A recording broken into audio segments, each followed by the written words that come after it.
Hello, everyone, and welcome back to the Squall Growth Podcast. I am so excited for our next guest here, Adam Burrows from Range VC. Adam, welcome to the show. Hey, Chris, happy to be here. Thanks for having me. So, Adam, sometimes you get venture capitalists on the show. Venture capitalists are also entrepreneurs, and I would love to hear your entrepreneurial story, how you got into Range, but what were you doing beforehand? Yeah, so I love the premise because we definitely have the entrepreneurial founder journey and all the ups and downs that come with it. Starting a VC fund. So myself and my partner, we're both former operators. He's a former founder. I'm a former operator. Spent greater than a decade at a couple tech companies. For a long time was at a company called HomeAdvisor that we took from 100 million when I joined in 2009 to over $1 billion in revenue and took it public in fall of 2017. And then was at a company called Guild Education pretty early in Denver. That's a pretty significant venture scale company. So I was really fortunate to have that experience. Always loved meeting different founders in the process, particularly in the Denver area where I'm based, and seeing that entrepreneurial ecosystem explode. I was really blown away by what was happening here in terms of the talent that was aggregating here, Chris, in this geo, and the lack of local capital. And the lack of local capital specifically that was managed by people that looked like my partner, Chris, and I, who had actually been there and done that ourselves. So in 2019, he moved here from the Bay Area. We had this crazy idea we were noodling on, which was, God, there seems like such a disconnect here between capital and talent from a founder perspective, and such a strong desire from founders to have folks on their cap table, especially at the seed stage, who could really help them navigate some of those challenges that they're going to be facing and kind of achieve some of those levels of success that they wanted to achieve. And my partner and I, Chris, looked at each other and said, if we don't do this, somebody else will. It is just such a glaring opportunity. And so, like any founder, I think we became obsessed with this idea, couldn't get it out of our heads, and felt like even though it was irrational in a lot of ways, and I can talk about why, we had to do it. We had to do it, right? In the same way that any founder we talk to just feels like, I'm compelled to do this, even if everyone else thinks it's stupid. So you both are in the tech industry, have steady paychecks at this point, and then you're like, okay, we're gonna raise a fund, and usually these funds don't pay, especially seed stage, for quite some time. Yeah, so you could do the math. I mean, our first fund ended up raising $23 million, which we were really happy with. But going in the prospect, my partner and I looked at each other and said, hey, especially when we went to raise at the beginning of 2020 in the bad part of COVID, when no one wanted to invest in a new fund, we literally had a call and said, okay, will you do this if we can only raise $2 million? And he said, yeah, I'm in. And I said, me too. And, we didn't know how much, once you first take a check from somebody, you're committed to doing it. We didn't know how much we were going to raise by the end. And so, yeah, it was a big risk. I had actually left my job a year earlier, so I was making zero already. Chris, though, was the COO at his company and had a great paycheck that he had built his way up to over a decade. And so for me, I told him, hey, I know I'm actually going to be getting a paycheck now, albeit small, albeit the smallest amount of money I've made in many years. But it feels like a lot compared to zero. But sorry for you, you're going to be taking a giant pay cut. It's going to be psychologically more difficult for you.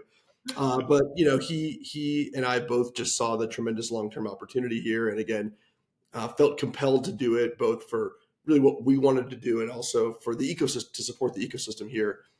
So we decided to take the plunge. And so part of that is the fundraising. Essentially, it's a massive sales process, a very complex sales process. What for a lot of founders who are often doing this on their own companies, right? It's very similar. But what was that? How many people were you targeting at the top of the funnel? How did you create that funnel at the top? Oh, it's a great question. Well, I think when it comes to VCs, first, it's a question of who is your target LP or limited partner, right? That's who gives us the money to invest. You've got a couple different groups. You've got individuals, high net worth individuals, like former founders who may have had a liquidity event. And then you have family offices or institutions that are people who can write you like usually much bigger checks and do this professionally. We found out pretty quickly as two people with good tech industry experience, but have never actually run a fund before, and particularly in early 2020, post COVID, where checkbooks were closed. Um, Yep. Institutions and family offices were not going to be where we got our money, and so that was going to be individuals. It was going to be individuals writing, relatively small checks in the context of a fund. So $50,000, $250,000, $500,000. And that means we had to talk to a lot of people. And I don't know the exact number. We definitely talked to, several hundred. We ended up with 96 investors in our first fund. We definitely then talked to several hundred because it's a sales funnel like anything else. Yep. But yeah, I think like any sales funnel, right? When you're starting out, first you want to get those reference customers. You want to get who are the couple people that believe in you, that you get on board, that them believing in you means something to other people, right? Hey, these are people I know are pretty sharp and know what they're doing, and they're on board with range. Seems like it's something I should take a closer look at. And so we were really thoughtful about the order in which we got individuals in terms of making sure individuals who were well respected, highly influential in the community, that they came on first if we could get them. And in those first checks, I think are the most essential part of any fundraise, where it's total belief. No one's waiting around seeing who else is in, right? But how, it wasn't just like, I imagine it wasn't just like call them up on the phone, hey, write a check and go. I imagine this was something you worked on for years beforehand in your relationships. For at least in terms of teeing up the idea of range. The two first investors we had that were prominent, former CEOs in the community, and people that I had known personally for a long time. One was somebody I'd worked for years. The other one was somebody who I just known and respected and really liked for a long time. So had those relationships already of trust, and then started socializing to them this idea of range that we hadn't fully committed to, but hey, like we're thinking about this and allowing them to have some input into that creative process as well. So they really felt like they were a part of the genesis of it for probably 3 to 6 months before we actually launched and asked them explicitly for money. Yeah. Was part of it, and then those two folks, they became formal advisors to the fund. They made some intros. But more importantly, we could point and say, hey, these are people that everybody knows and respects, and they know us, and they've decided to bet with their own money that this is going to be a successful venture. And so for a lot of founders, you hear, I mean, with fundraising, I think it's the sea of excuses, right? Why someone can't raise. But in terms of like these like key building your pipeline, building sales, and it could be a fundraise, it could be like doing large enterprise deals too, right? And getting customers, how do you think, what advice do you have and what have you seen work for creating that, that pre-sale roll up, how building these relationships? Yeah, I think it's interesting. I have some maybe non-consensus thoughts on the advisor piece. We obviously use that, right? We had two people, prominent people that we brought on as formal advisors. We had a slide in our first deck for our first fund highlighting these two people. They're people that we could count on that were again part of the helping us come up with the idea and refine the idea for range. And that carried a weight with a lot of people. You see this a lot with startups where they do the same thing. They say, hey, I'm going to have this slide with like all these advisors, right? They are going to give me built-in credibility. And I think that can cut both ways. I think if you do it right, and we were thoughtful about it, can be really effective. If you have 1 to 3 advisors that are really well-respected people, and they actually put their own money into the company, I think that means a lot. Where we often see the reverse of that, where we see a slide with 10 plus advisory photos on it, and we ask the question, did these advisors invest their own money in the company? And the answer is no. We then look at that as a giant red flag. So it kind of actually ends up hurting the founder, even though they thought that they've heard, hey, advisors can help you get credibility, and they can if you do it the right way. So that's one tip. I think that's a really good point because the advisory board and all that, I think it's been an overused piece of advice, right, for founders of like, oh, do this and oh, more is more. When I in my last company, I really focused really on having the board. I only had I didn't do an advisory board. I just did a straight board with fiduciary responsibilities, right? And use that. And there was only a limited number of slots. I had one slot for an independent, right, in the beginning, and they could fire me. So it was something that was carried more weight for me, right? And they wrote a small check, but Yeah, I think, and Chris, that's the point. The point is that it means a lot when you're like, hey, this person that has high credibility, one, believes in me enough to actually do something, right? Either really spend their time and commit it as a board member, right? Like they're committing to they have to spend time on this and ideally putting money into saying, hey, yeah, you can put my name on a slide and that's all I'm committing to, doesn't tell you actually a whole lot. no, it doesn't tell you anything. And I think there's also something for building a deeper relationship and having like one mega relationship. And because you only need, oftentimes in a fundraise, you need one check to, and then all the dominoes fall, right? 100%. 100%. Yeah. That's Do you I see will that? tell you this. That's one of the things that makes raising for a VC fund much harder than raising for a company. I always tell this to founders. It's very hard to raise money for your company. I don't mean to dismiss that. It's very, very hard almost all of the time, right? Notwithstanding the exceptions we all read about in TechCrunch or here, this AI company. But for most founders I'd and love most, to be one of those yeah, companies in tech that's just like oversubscribed. It's just like ridiculous amounts of money. I someday I'm gonna be this easy fundraise. easy It's fund. gonna be Well, great. yeah, the 1% of people that exists for, that's great. We see them, but most founders, most good founders, it's hard, right? It's really hard. But at least to your point, you need to get that one person that means a lot to say yes, and then it will usually all fall in line. Hard to get that person to say yes, but you need one. As a VC, we needed 96 yeses, right? Just for our first fund. And so, yeah, there's just a lot more conversations that you got to have. And I didn't really fully appreciate that. The positive thing that makes it easier to raise, that's what makes it harder to raise money for a VC fund. What makes it easier is we have a little bit more of the luxury of time, right? We don't have a gun to our head saying, if you don't close around by X date, you're going out of business, you're laying off employees, right? So the risk is much more existential for a company to Yep. raise money. Well, I think that's where, a little bit on you built up that trust beforehand, though, and having that gamed up. And I think for anyone going to market, this is really essential, right? And in terms of how do you think about what you're actually selling, the core of trust, right? That's, I mean, in any 100%. fundraise, that's, you have to have that. That is what you're actually selling. I mean, you're selling trust and, hopefully a pile of money, but everyone is offering, I mean, interest rates at what they were at 8%, right? You could do it. If you were buying T-bills, make them with a pretty solid bet, right?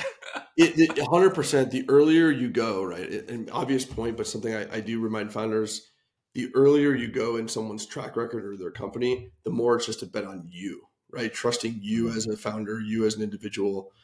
The further you go, the more it's always going to be you, but the more is now on the business or the results because you have a significant track record.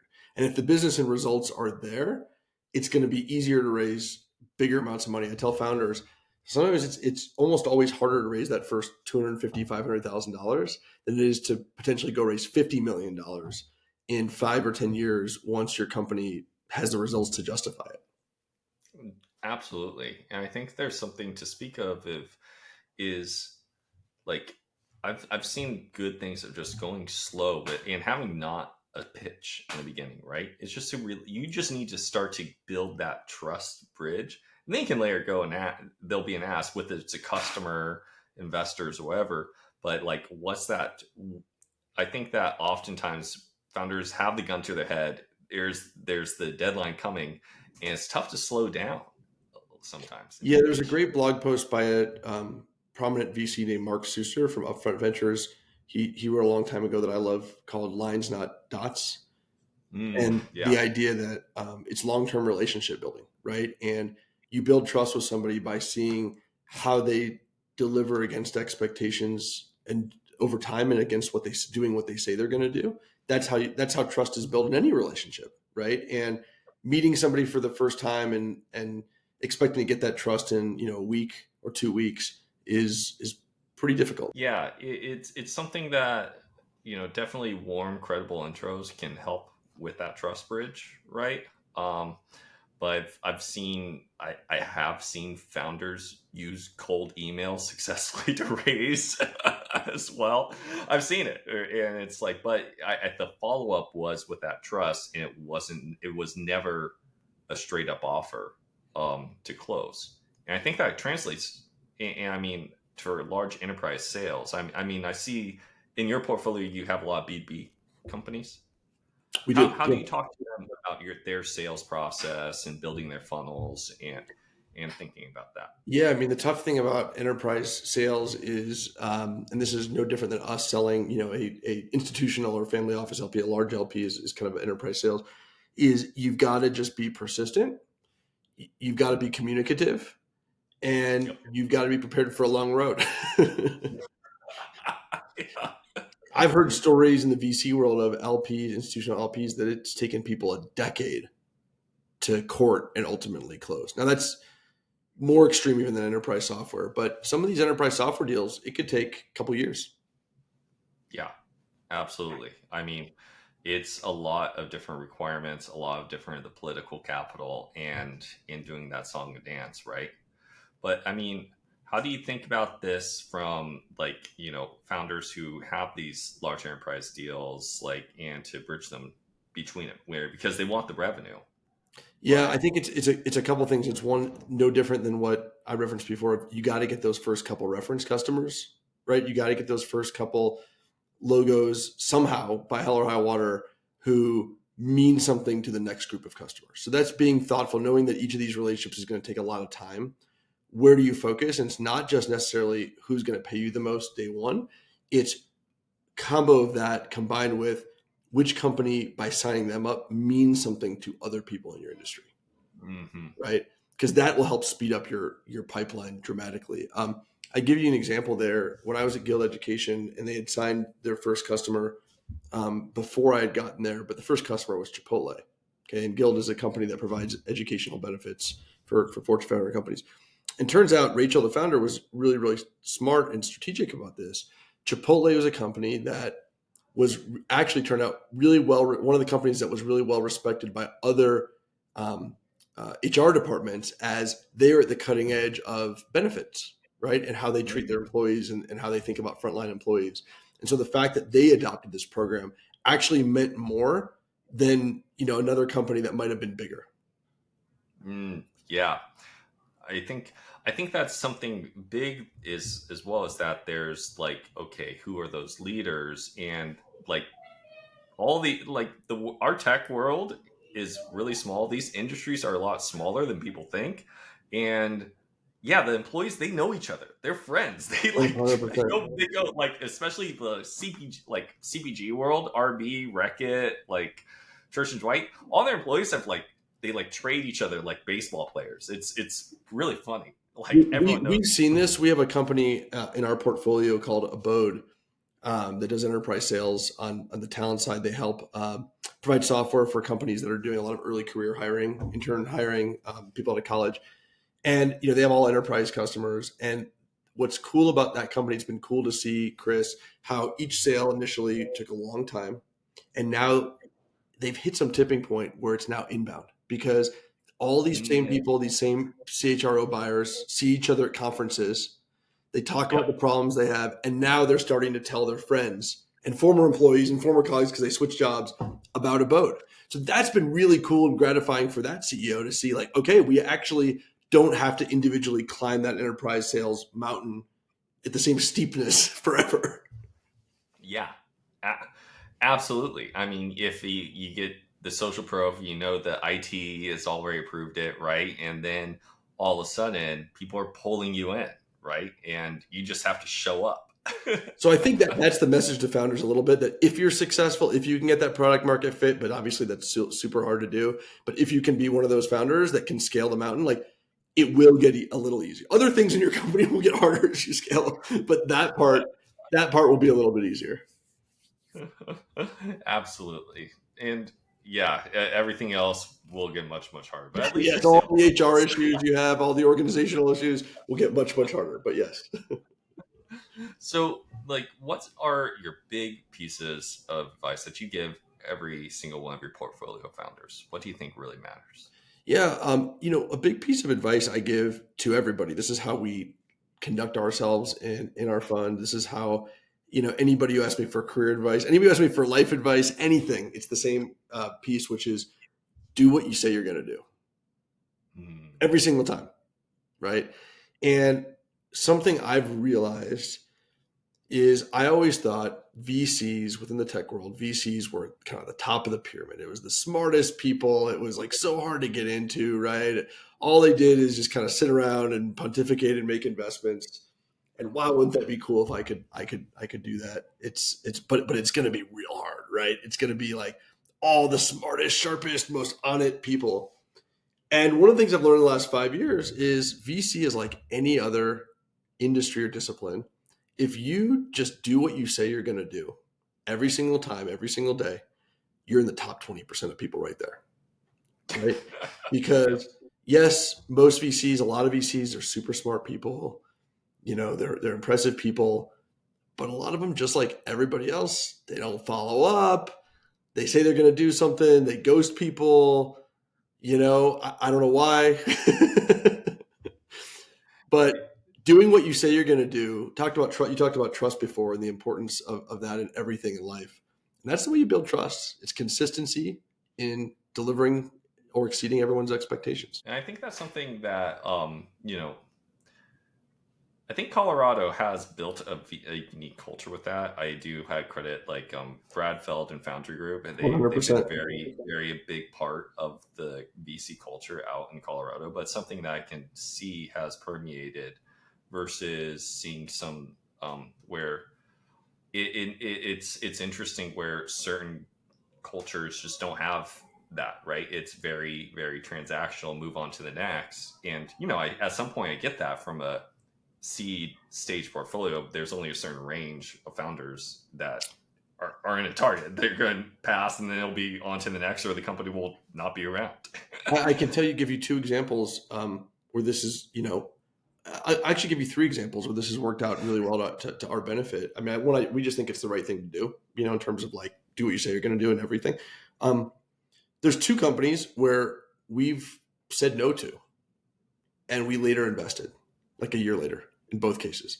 And I can tell you, if we hadn't done what we said we were going to do and been transparent throughout and had empathy for those founders, when you're saying no, like giving them, doing it in a timely way, no BS, like giving them real feedback.